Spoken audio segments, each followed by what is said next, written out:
Ребят, сейчас я вам покажу, как стучат поршня на приоре. 16-клапанный мотор, 126, 1.6, 98 лошадиных сил. Стучать начали совсем недавно. Опа. Пробег 208 тысяч. Машина простояла всю ночь. Сейчас буду закрывать запуск на холодную. Вот, завожу, заводится с кнопки.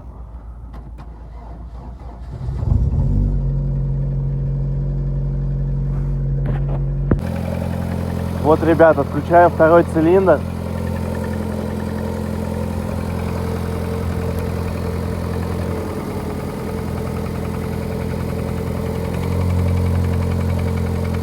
Во, слышите? Стук пропадает. Стук появляется. Короче, ребят, поршень стучит.